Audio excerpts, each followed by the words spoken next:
वजीर आजम के साहबजादे हुसैन नवाज आज जेआईटी के सामने पेश हो गए हैं। उनका कहना था कि वो अपने वकील को साथ लाए हैं, जबकि उनको डेडलाइन भी नहीं दी गई थी। आपको बताते चलें, वजीर आजम के साहबजादे हुसैन नवाज का कहना है, मैं अपने वकील के साथ आया हूं, अभी किसी मफरूजे पर बात नहीं करना चाहता।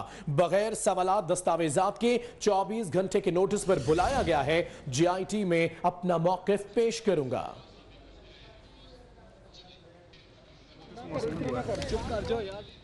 लाहौर में नोटिस मौसूल हुआ है और जब तक सुप्रीम कोर्ट कोई फैसला नहीं करता उस वक्त तक जाहिर है इसकी कानूनी हैसियत तो है और जो मेरा मौक़िफ़ में जाके वहाँ पे दे दूँगा। और कल जाहिर है जो सुप्रीम कोर्ट जो है फैसला करेगा।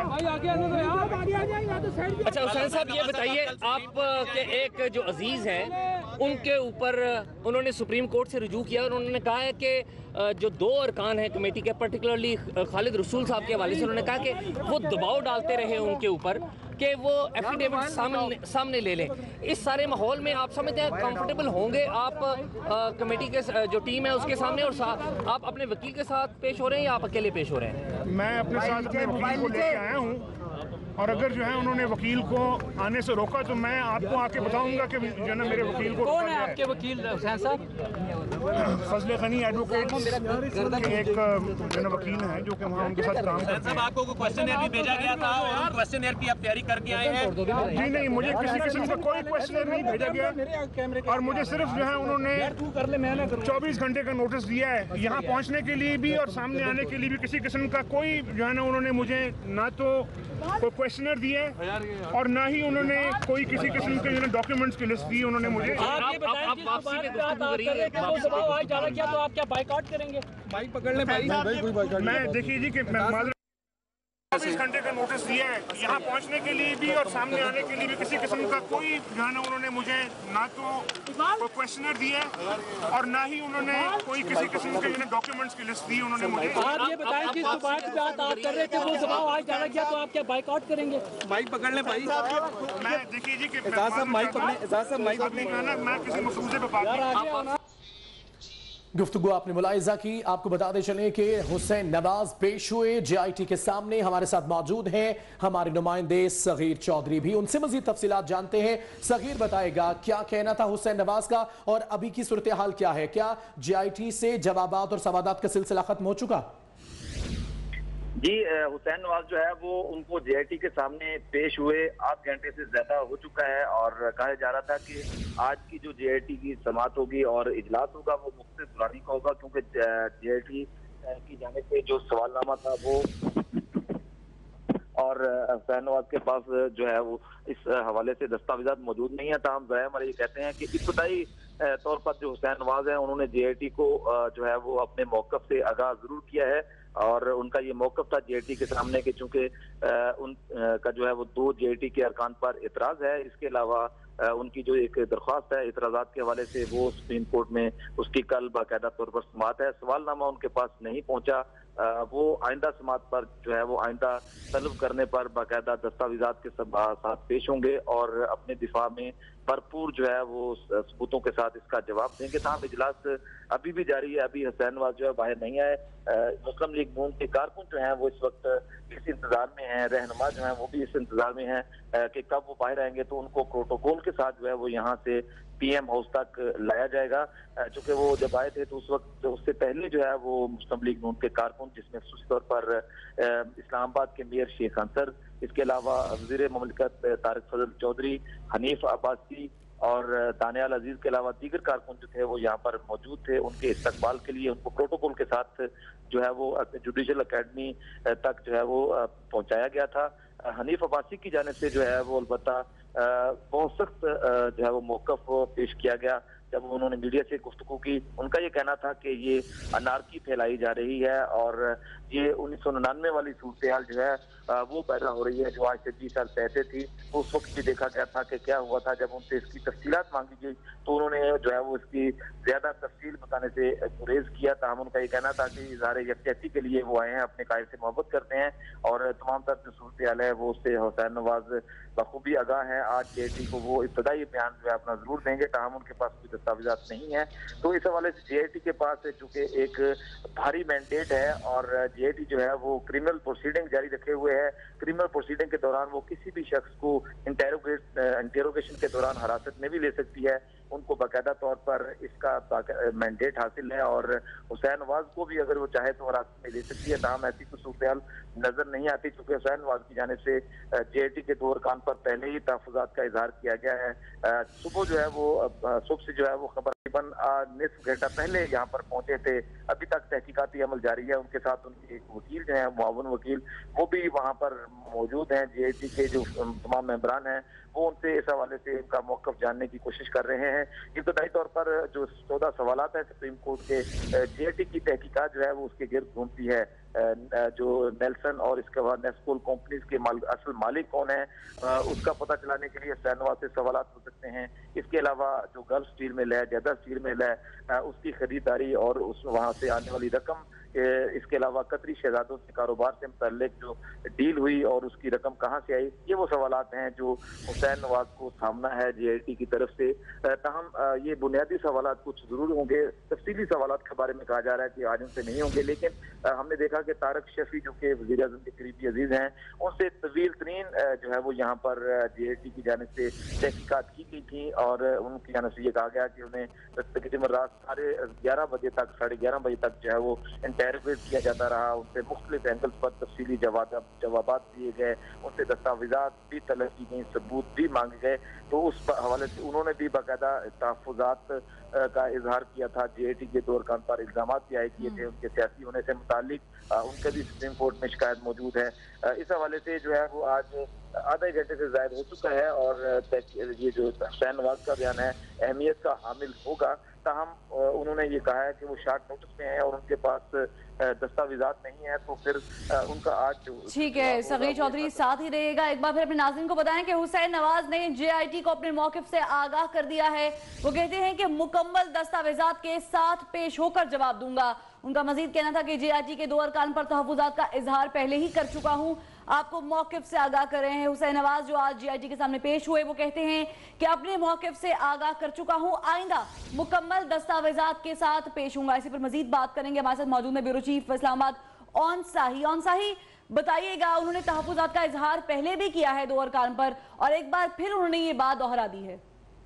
जी बिल्कुल, यही वो बात है जो हम बता रहे हैं अपने नाज़रीन को कि हुसैन नवाज जो उनका प्लान था वो बिल्कुल यही था कि 15 से 20 मिनट से ज़्यादा वो JIT के सामने वो टाइम नहीं देंगे और यही वहाँ पे मौक़िफ़ अपनाया जाएगा, क्योंकि वो JIT के लेजिटिमेसी पे सवाल उठा चुके हैं। 2 जो उसके अरकान हैं उन पर बड़े स्ट्रांग रिजर्वेशन हैं उनके, और वो कह चुके हैं कि ये 2 अरकान जो हैं क्योंकि पॉलिटिकली इनकी फैमिलीज जो हैं वो पॉलिटिकली बहुत एक्टिव हैं और उनके जो मुखालफ पार्टियां हैं दोनों उनके साथ उनके बड़े करीबी जो उनकी फैमिलीज के जो है वो उनमें बड़े अहम एक्टिव हैं, तो इसलिए वो उन पे एतराज़ात उठा चुके हैं। और आज यही बात जो हम सुबह से कह रहे थे कि यही बात आज दोबारा JIT में की जाएगी और वहाँ पे किसी बड़े सख्त सवाल का जवाब नहीं दिया जाएगा, ये तो बिल्कुल प्लान था। लेकिन अभी जो हुआ है कि PMLN की ये प्लानिंग थी या उनका ये ख्याल था कि 15 से 20 मिनट के अंदर अंदर हुसैन नवाज जो है वो बाहर आ जाएंगे, लेकिन अब ये हुआ है कि आधे घंटे से जायद हो गया। तो PMLN में थोड़ी सी जो हमारे सोर्सेज से बात हुई है, थोड़ी सी परेशानी है, लेकिन बहुत ज्यादा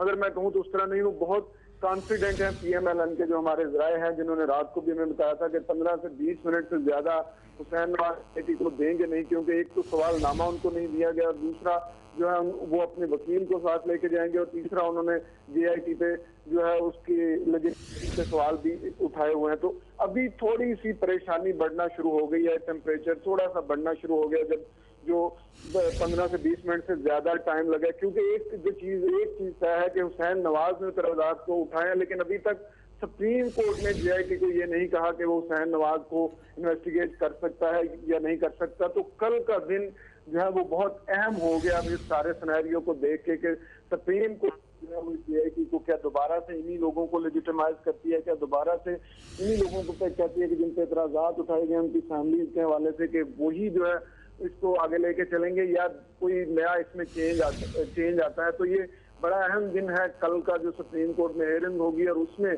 बहुत सारी चीजें जो है वो इस जो डायरेक्शन है वो तय हो जाएगी कि यही जेआईटी हुसैन नवाज से सवाल करेगी। और बहुत जल्द, अगर आज हुसैन नवाज बहुत सारी चीजों के जवाब नहीं देते तो बहुत जल्द जेआईटी उनको दोबारा बुलाएगी। तो क्या दोबारा हुसैन नवाज पेश होंगे, ये बहुत बड़ा सवाल है, क्योंकि अभी भी वो यही इतराज उठा रहे हैं कि 24 घंटों के अंदर अंदर छोटे नोटिस पीरियड में उनको बुलाया गया। लेकिन जिस तरह सगीर चौधरी बता रहे थे कि जेआईटी का मैंडेट बहुत बड़ा ब्लैंकेट एक तरह का मैंडेट है कि वो किसी को भी किसी भी सूरत में बुला सकते हैं, और इनका ये भी मैंडेट है कि किसी को गिरफ्तार भी कर सकते हैं। और ये बिल्कुल ये फैक्ट फाइंडिंग जो है वो उस तरह से कोई चीज नहीं है, ये जेआईटी है जो इन्वेस्टिगेट कर रही है। और इन सारों को जो लोग आ रहे हैं, खासतौर पे जिनका नाम है, दूसरी तरफ उनको मुलजम के तौर पे ट्रीट किया जा रहा है। उनमें से किसी को इस तरह से इंफॉर्मेशन गैदरिंग सोर्स के तौर पे ट्रीट नहीं किया जा रहा। तो ये सारी की सारी इन्वेस्टिगेशन जो है वो उनसे हो रही है और एक मुलजम के तौर पे उनसे इन्वेस्टिगेशन हो रही है हुसैन नवाज से। लेकिन अगर आपने देखा हो तो जाने से पहले जो उन्होंने बात की थी, उन्होंने कहा था कि बाहर आके बताऊंगा कि क्या मेरे वकील को अंदर जाने दिया गया या नहीं। तो फिर वही बात की प्लानिंग इनकी यही थी कि 15 ठीक है, ऑन साइड हमारे साथ ही रहेगा सीनियर तज्जियाकार और एंकर पर्सन नसीम ज़ाहिरा साहब ने हमें ज्वाइन किया, उनसे बात करते हैं। नसीम साहब, एक सारी सूरत हाल पर आप क्या कहेंगी? सवाल जवाब का सिलसिला भी जारी है, आज हुसैन नवाज पेश हुए जेआईटी के सामने। अहम डेवलपमेंट है। एक तो ये कि खुशाइन बात है, अच्छी बात है कि प्राइम मिनिस्टर के बेटे गए हैं जेआईटी के सामने। लेकिन साथ साथ ये भी बात बड़ी वाज़ेह हो गई है कि एक टेंशन इमर्ज तो कर गई है जेआईटी के। हालांकि अब सुप्रीम कोर्ट के सामने कल जेआईटी के हवाले से जो तहफ़्फ़ुज़ात हैं पीएमएलएन के, यानी कि हुसैन नवाज साहब के और तारिक शफी साहब के, वो कल हियरिंग है। और जेआईटी ने 24 घंटे पहले आज अपनी इनको बुलाया है और हुसैन नवाज गए हैं। अब जाहिर है कि जेआईटी जो है, ये जो बार बार जो कहा जा रहा है फौजदारी एक दफा के तहत इनको बुलाया है, जिस को बुला रहे हैं सामने, तो जाहिर है जेआईटी तो अपने तरीके से सवाल जवाब करेगी। ये इस बात के एक तरीका कार पे और दूसरे 2 मेंबरान पे ये ऑब्जेक्शन रेज करके सुप्रीम कोर्ट में चले गए हैं। जो नवाज शरीफ साहब हैं, उनकी जो फैमिली है, तो ये बड़ी क्लियर बात हो गई है कि अब, और ये हमने सुना भी है बार बार, अब पीएमएलएन के लीडर्स कह रहे हैं, कैबिनेट मिनिस्टर्स ने ये कहा कि जी जो हमारा अब लीगल हमारे पास है पावर अथॉरिटी और जो ऑप्शंस है, हम लीगल ऑप्शंस इस्तेमाल करेंगे। तो एक तरफ आप देख रहे हैं कि जेआईटी अपना काम करना चाह रही है और 60 दिनों में कोर्ट ने फिर से कहा है, बेंच ने फिर से कहा है कि आप 60 दिनों के अंदर अंदर ये अपना काम मुकम्मल करें। दूसरी तरफ से मेरा ख्याल है कि जो अब ये नवाज शरीफ साहब उनके खानदान की स्ट्रैटेजी ये है कि टाइम बाय करें, इन चीजों पे ऑब्जेक्शन रेज करें। आज अभी जब निकलेंगे हुसैन नवाज तो फिर पता चलेगा। वो आपको मालूम है अंदर जाने से पहले उन्होंने 2-3 अहम बातें की। नंबर 1 उन्होंने कहा कि जी तहफ़्फ़ुज़ात की बात को रिपीट किया। दूसरा उन्होंने कहा कि मैं लॉयर लेके आया हूँ, पता नहीं लॉयर को जाने देते हैं या नहीं। अच्छा, लॉयर जेआईटी में अगर आप अक्यूज्ड हैं तो लॉयर नॉर्मली हमने नहीं देखा कि कोई ऐसा प्रेसिडेंट है कि जहां जैसे डॉक्टर आसिम हुसैन जेआईटी में अपने लॉयर को तो नहीं ले जा पाए थे। तो एक ये बात उठाई उन्होंने। दूसरा उन्होंने कहा कि मेरे पास कोई सवाल नामा नहीं आया, 24 घंटे पहले मुझे इन्होंने कहा कि पहुंचे और मैं पहुंचा हूं, मुझे कोई सवालनामा नहीं दिया। तो मतलब आप देख रहे हैं कि ये टोन पहुंचे हैं और सामने अपने आप को सबमिट कर रहे हैं जेआईटी के सामने, जो कि अच्छी बात है। लेकिन साथ साथ आप ये देख रहे हैं कि अब जेआईटी को मुतनाज़ा बनाना, खैर वो तो बना चुके हैं और इन बातों से और भी ज्यादा मुतनाज़ा बनाने की कोशिश की जा रही है। तो लीगल जो इशू चल रहा है उसके साथ साथ ये एक पॉलिटिकल इशू भी जाहिर है बनता चला जाएगा। तो कल की जो हियरिंग है सुप्रीम कोर्ट में वो बड़ी अहम होगी कि कल सुप्रीम कोर्ट का जो बेंच है वो क्या ऑब्जर्वेशन देता है, क्या रूलिंग देता है कि जेआईटी जो काम कर रही है क्या वो सही कर रही है, या सुप्रीम कोर्ट फिर किसी जो पॉलिटिकल एक माहौल है उसको देख के क्या करते हैं। ये कल की जो डेवलपमेंट है वो ज्यादा इंटरेस्टिंग है। आज देखते हैं हुसैन नवाज साहब आज निकल के क्या कहते हैं। नसीम साहब, ये भी सवाल करना चाहेंगे कि ऐसे वक्त में तहफ्फुज़ात का इजहार किया गया हुसैन नवाज की जानिब से, जेआईटी तश्कील दे दी गई है, जब नाम सामने आए थे तब ऐसी कोई बात वाज़ेह तौर पर नहीं कही गई थी। कुछ हल्के ये भी कह रहे हैं, सियासी हल्कों से ये भी आवाज उठ रही है कि शायद डाइवर्ट करने की कोशिश की जा रही है। ये मेरा ख्याल है कि ये तो जैसे क्लियर है बात कि प्राइम मिनिस्टर के खानदान के हवाले से आपने देखा कि जब जेआईटी बनी उसके कुछ ही दिन बाद ये एक तो ये दो चीजें साथ साथ चल रही हैं। एक तरफ तो ये कहा गया कि हम कानून के सामने बिल्कुल सरनिगूं हैं, जो कहा जाएगा सुप्रीम कोर्ट के हवाले से हम उसको मानेंगे। लेकिन उस वक्त आपको मालूम है पहले ये कहा गया कि शायद रिव्यू पिटीशन दायर करें प्राइम मिनिस्टर की फैमिली, उसको फिर इन्होंने कहा नहीं ये नहीं करेंगे, लेकिन ये कह दिया कि हम अपनी जो लीगल जो हमारे पास ऑप्शंस है वो एक्सरसाइज करेंगे। तो आप ठीक कह रही हैं कि जाहिर मुतनाज़ा बनाना एक हिकमत अमली है। अब वो सियासी हिकमत अमली है और कानून किसी हद तक उनको ये ऑप्शन देता है। आप देखिए जब उन्होंने दो लोगों के नाम कहे कि मुतनाज़ा हैं, सुप्रीम कोर्ट ने हियरिंग उसकी रख ली है कल, तो ये बड़ा इंटरेस्टिंग होगा कि दोनों चीजें साथ साथ चलेंगी।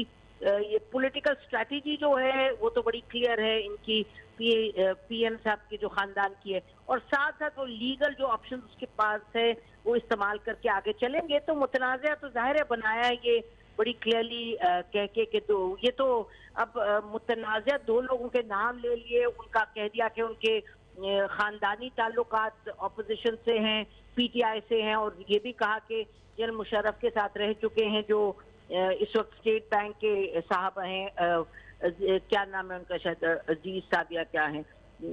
तो ये जो दो आमिर अजीज हैं शायद, तो ये अब सवाल ये उठता है कि पाकिस्तान में तो हर जगह आपको रिश्तेदारियां मिलेगी, हर जगह आपको लोग मिलेंगे जो पहले जनरल मुशर्रफ के साथ रह चुके हैं। जनरल मुशर्रफ के साथ तो काबीना में मेंबरान हैं जो रह चुके हैं जनरल मुशर्रफ के साथ, जो कि इस वक्त की हुकूमत के साथ हैं। तो अब ये सवाल मेरा ख्याल है इसमें ये बहुत बारीक बात होगी, लेकिन बेइंतहा अहम होगी कि सुप्रीम कोर्ट इन चीजों पर क्या रूलिंग देते हैं। अब वो जब ये आमिर अजीज की बात है, अगर उस वक्त वो एक जॉब कर रहे थे, उस जॉब में उनका काम था कि इन्वेस्टिगेशन करें, तो यकीनन उन्होंने इन्वेस्टिगेशन की होगी जैसे की होगी।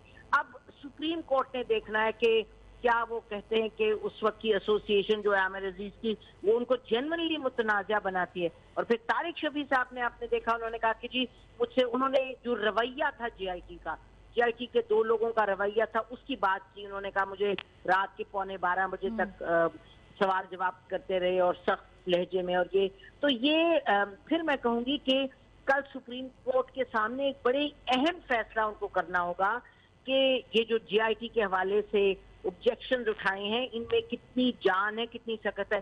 क्योंकि एक दफा जेआईटी के हवाले से ऑब्जेक्शन हो जाए एंटरटेन, और फिर ये तो लीगल बात है, इस पर मैं नहीं कह सकती, लेकिन ये जरूर हम कह सकते हैं कि जेआईटी का मुतनाज़ा होना, एक दफा ये खाता खुल गया और सुप्रीम कोर्ट तो कानून के हवाले से जो बेहतर समझते हैं उस पर मैं फिर रिपीट करती हूँ, I am not capable of commenting, लेकिन ये मैं जरूर कह सकती हूँ कि कल अगर जेआईटी के हवाले से अब जब इनकी जो मुतनाज़ा होने की बात है, अगर सुप्रीम कोर्ट एक्सेप्ट कर लेता है और कहते हैं कि जी अब आप लोगों को बदलें, तो फिर कहानी एक और तरफ चली जाएगी, फिर खाता खुल जाएगा, फिर ये लंबी कहानी होगी, ना ये 60 दिन की बात होगी, ना 13 सवालात की, फिर ये लंबी बात चलेगी। दुरुस्त फरमाया आपने, कल का दिन बहुत अहम है। बहुत शुक्रिया तज्जियाकार नसीम ज़ाहिरा साहिबा और ब्यूरो चीफ इस्लामाबाद ऑन सही हमारे साथ है।